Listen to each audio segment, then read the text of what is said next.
बहुत समय पहले की बात है। एक गांव में एक नवयुवक रहता था। वह बहुत हृष्ट पुष्ट और सुंदर था। उसके माता पिता दोनों मर चुके थे। बस एक बड़ा भाई था। युवक के पास माता पिता की दी हुई थोड़ी सी जमीन थी।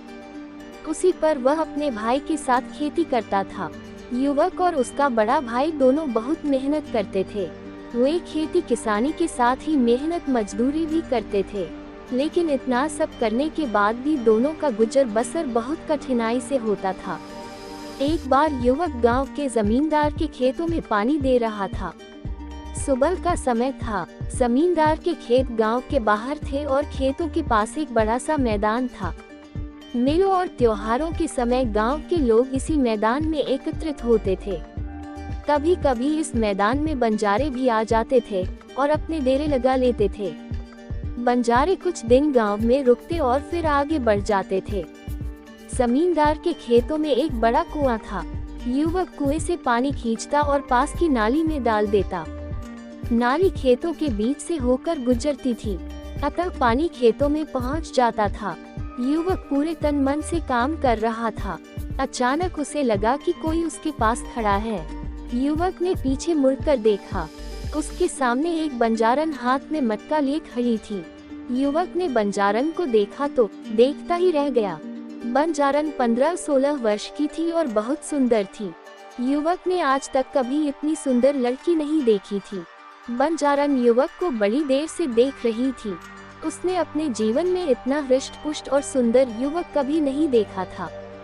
बंजारन युवक के पास पानी लेने आई थी, लेकिन वह उस पर इतनी मुग्ध हो गई कि पानी मांगना भूल गई थी और उसे एकटक देखे जा रही थी। युवक ने बंजारन को अपनी ओर प्यार भरी नजरों से एकटक घूरते हुए देखा तो घबरा गया। उसके हाथ से रस्सी छूट गई और बाल्टी सहित कुएं में जा गिरी।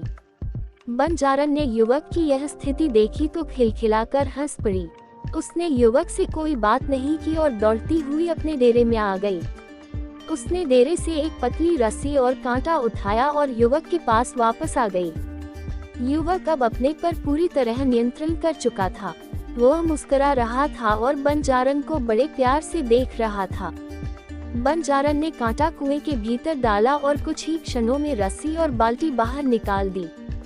युवक बंजारन की आंखों की भाषा समझ चुका था। उसने बंजारन का घड़ा भरा और बिना कोई बात किए रस्सी बाल्टी लेकर अपने घर आ गया। युवक को रात भर नींद नहीं आई। वह सारी रात आंखें बंद किए बंजारन के बारे में सोचता रहा। बंजारन बहुत सुंदर थी। अगले दिन प्रातःकाल युवक पुनः जमींदार के खेतों में पानी देने के लिए कुएं पर आ पहुंचा। उसकी आंखें अलसाई हुई थीं और आज उनमें पहले जैसी ताजगी नहीं थी। युवक ने कुएं पर पहुंचकर अभी एक बाल्टी पानी भरा था कि बंजारन पुनः आ गई। ऐसा लगता था कि वह अपने डेरे के पास खड़ी उसी की राह देख रही थी। दोनों ने एक दूसरे को देखा और आंखों ही आंखों में बहुत सी बातें हो गईं। युवक के मन की बात जानने के बाद बंजारन उसे अपने डेरे में ले आई और उसे अपने बापू से मिलाया। बंजारन का बापू बहुत लालची आदमी था। उसे जब यह मालूम हुआ कि युवक एक गरीब किसान है, तो उसने उसके साथ बंजारन का विवाह करने से साफ मना कर दिया। लेकिन बंजारन की मां के बहुत समझाने पर वह इस शर्त पर अपनी बेटी का विवाह करने के लिए तैयार हुआ कि ग्रामीण युवक उसे 500 चांदी के सिक्के ला कर देगा। बंजारन के बापू ने युवक से साफ साफ कह दिया कि 5 माह बाद नवदुर्गा की अष्टमी के दिन कामाख्या मंदिर में वह बकरे की बलि चढ़ाएगा। इस दिन तक यदि उसे चांदी के सिक्के मिल जाएंगे तो वह कामाख्या मंदिर में ही अपनी बेटी का विवाह कर देगा, और यदि युवक चांदी के सिक्के नहीं ला सका तो वह अपनी बेटी किसी और को सौंप देगा।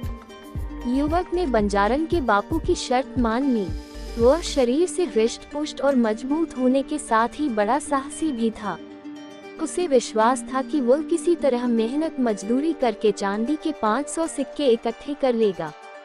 बंजारे 3 दिन गांव में रुककर चले गए। उनके साथ बंजारन भी चली गई। ग्रामीण युवक अपनी बंजारन को जाते हुए देखता रहा। बंजारन भी उसे बार बार मुड़ मुड़ कर देख रही थी। बंजारन के जाने के बाद युवक अपने घर आ गया। उसे 5 महीने में 500 चांदी के सिक्के कमाने थे। युवक ने बहुत सोच विचार किया। इतना धन उसे केवल जमींदार ही दे सकता था। अगले दिन युवक जमींदार की हवेली पहुंचा और उसने जमींदार को अपनी समस्या बताई। जमींदार ने उसकी बात बड़े ध्यान से सुनी। वह युवक को 100 सिक्के प्रतिमाह इस शर्त पर देने के लिए तैयार हो गया कि वह दिन रात जमींदार का काम करेगा और सभी तरह के काम करेगा। युवक ने जमींदार की बात मान ली और जमींदार की सेवा में लग गया। युवक बहुत मेहनती था। वह दिन भर जमींदार के खेतों में काम करता और रात को जमींदार की हवेली में आ जाता और जमींदार उसे जो भी काम देता वह करता। दिन रात मेहनत करने के बाद युवक बीमार भी पड़ा, किंतु उसने बीमारी में भी जमींदार के सभी कार्य किए। धीरे धीरे 1 महीना हो गया। युवक अपने चांदी के 100 सिक्के लेने जमींदार के पास पहुंचा, लेकिन जमींदार ने चांदी के सिक्के देने से इनकार कर दिया। उसने युवक से साफ कह दिया कि उसकी इस तरह की कोई बात उसके साथ नहीं हुई थी। युवक को क्रोध आ गया। उसने जमींदार को बहुत बुरा भला कहा और उसे उठाकर पत्थर की एक चट्टान पर पटक दिया। इससे जमींदार का सिर फट गया और वह मर गया। इसी समय जमींदार के घर वाले और उसके नौकर चाकर आ गए, लेकिन इसके पहले कि वह युवक को पकड़ पाते वह भाग निकला। जमींदार के नौकरों ने उसका पीछा किया, किंतु वे युवक को पकड़ नहीं सके और खाली हाथ वापस आ गए। युवक भागता रहा और भागते भागते बंगाल आ पहुंचा। यह एक नया स्थान था। युवक को लगा कि वह यहाँ सरलता से चांदी के 500 सिक्के कमा लेगा और अपनी बंजारन को ले आएगा और यहीं बस जाएगा। उसके लिए अब गांव वापस लौटना खतरे से खाली नहीं था। युवक को काम की खोज करते करते 3 दिन हो गए, लेकिन उसे कहीं कोई काम नहीं मिला। इस बीच उसने कुछ भी खाया पिया नहीं था, अतः भूख से उसकी हालत खराब हो रही थी। चौथे दिन प्रातः युवक एक बगीचे में बैठा हुआ कुछ सोच रहा था।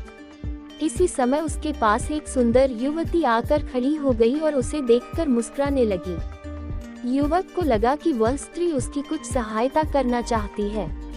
उसने उसे अपने पास बैठाया और सारी बातें बता दी। सुंदर स्त्री ने युवक की बातें बड़े ध्यान से सुनी। उसने उसे सभी प्रकार से सहायता करने का विश्वास दिलाया और अपने महल में ले आई। सुंदर स्त्री का महल बड़ा आलीशान था।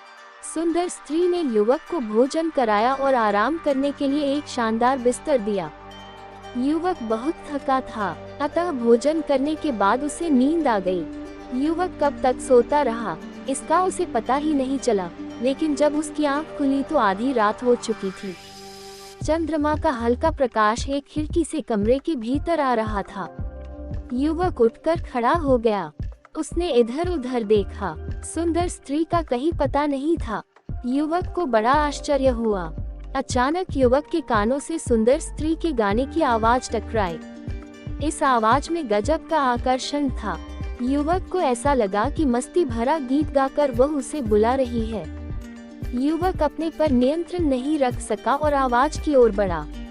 कुछ कदम चलने के बाद युवक ने देखा कि भरपूर श्रृंगार किए सुंदर स्त्री आईने के सामने खड़ी अपना रूप निहार रही है। सुंदर स्त्री ने आईने में युवक को देख लिया। वह उसकी ओर मुस्कुराते हुए बढ़ी और उससे लिपट गई तथा उसे अपने पलंग पर ले आई। युवक की समझ में कुछ नहीं आ रहा था, फिर भी वह यह तो समझ ही गया था कि सुंदर युवती उससे क्या चाहती है। इसी समय सुंदर युवती ने उससे कहा कि यदि वह उसका साथ दे तो वह उसे अगले दिन ही चांदी के 500 सिक्के देगी। युवक के हृदय में बंजारन बसी थी। वह किसी स्त्री के साथ सोना नहीं चाहता था, लेकिन अपनी बंजारन को पाने के लिए उसने सुंदर युवती की बात मान ली। अगले दिन फिर यही हुआ। युवक दिन भर सोया और आधी रात के बाद उठा। उसे सुंदर युवती 16 श्रृंगार किए प्रतीक्षा करती मिली। उसने उससे कहा कि बस वह एक रात का सुख उसे और दे दे, इसके बाद वह उसे चांदी के 500 सिक्के दे देगी। धीरे धीरे 4 महीने हो गए। सुंदर स्त्री युवक को रोज आधी रात के बाद छलती और उससे अगले दिन चांदी के 500 सिक्के देने का झूठा वादा कर देती। युवक के लिए अब और प्रतीक्षा करना कठिन हो रहा था। एक रात उसने सुंदर स्त्री का साथ देने से मना कर दिया। सुंदर युवती ने उसे बहुत समझाया। उसके समझाने का जब युवक पर कोई प्रभाव नहीं पड़ा तो उसने तरह तरह की धमकियां दी। जब धमकियों का भी युवक पर असर नहीं हुआ तो वह क्रोध में आ गई और उसने रौद्र रूप धारण कर लिया। वास्तव में सुंदर युवती एक जादूगरनी थी। उसे जब लगा कि युवक उसकी बात किसी कीमत पर नहीं मानेगा तो उसने अपनी जादुई शक्ति से उसे एक फूल बना दिया और अपने बगीचे के तालाब में लगा दिया। इधर बंजारन ने युवक की 5 माह तक प्रतीक्षा की, लेकिन जब युवक नहीं आया तो वह उसकी खोज में निकल पड़ी। एक दिन अचानक बंजारन जादूगरनी के महल में आ पहुंची। प्रातःकाल का समय था। जादूगरनी अलसा महल के एक कमरे से बाहर देख रही थी। उसने एक बंजारन को अपने महल के सामने देखा तो उसे शक हुआ कि कहीं यह वही बंजारन तो नहीं है। बंजारन को देखते देखते जादूगरनी के मन में यह विचार आया कि बंजारन को बहला फुसलाकर महल में रोक लिया जाए और उसकी सहायता से युवक के साथ मनमानी की जाए। यह विचार आते ही जादूगरनी महल के द्वार पर आई और बंजारन को महल के भीतर ले गई। उसने बंजारन को युवक की पूरी कहानी बताई। उसने बंजारन को यह भी विश्वास दिलाया कि वह आज की रात ही उसे उसके प्रेमी से मिलवा देगी, लेकिन उसने उसे यह नहीं बताया कि उसने युवक को कमल का फूल बनाकर बगीचे के तालाब में लगा दिया है। बंजारन खुश हो गई। उसे लगा कि सामने खड़ी स्त्री एक देवी है और वह उसकी इच्छा अवश्य पूरी कर देगी। जादूगरनी ने बंजारन से दिन भर अच्छी अच्छी बातें की और उसके प्रेमी युवक की बहुत प्रशंसा की। उसे जब लगा कि बंजारन उसके जाल में पूरी तरह फंस चुकी है तो उसने बंजारन से कहा कि वह भी उस युवक को बहुत प्यार करती है, अतः दोनों को उसका प्यार बराबर बराबर मिलना चाहिए। बंजारन को जादूगरनी से ऐसी आशा नहीं थी। वह सब कुछ बांट सकती थी, लेकिन अपना प्यार नहीं बांट सकती थी। वह अपना प्यार पाने के लिए ही अपना घर बार छोड़कर आई थी। जादूगरनी ने बंजारन को समझाने का बहुत प्रयास किया, किंतु बंजारन नहीं मानी और भड़क उठी। जादूगरनी को भी क्रोध आ गया। उसने अपने जादू से बंजारन को एक कीड़ा बना दिया। बंजारन को सब समझते देर नहीं लगी, लेकिन अब बहुत देर हो चुकी थी। फिर भी वह खिड़की के रास्ते महल के बाहर आ गई। इसी समय कीड़ा बनी बंजारन के कानों से उसके प्रेमी युवक की आवाज टकराई। यह आवाज उसे अपने पास बुला रही थी। बंजारन ने इधर उधर देखा। यह आवाज महल के तालाब में खिल रहे एक कमल से आ रही थी। बंजारन की समझ में सब आ गया। जादूगरनी ने उसके प्रेमी को कमल बना दिया था। वह तेजी से कमल के पास पहुंची और उसमें समा गई। इसी समय खिला हुआ कमल बंद हो गया। जादूगरनी बहुत क्रोध में थी। वह कीड़ा बनी बंजारन को ढूंढते ढूंढते बगीचे के तालाब तक आ गई, लेकिन उसे वह नहीं मिली। इसी समय कमल मुरझाया और अपने भीतर कीड़ा बनी बंजारन को लिए हुए पानी में समा गया।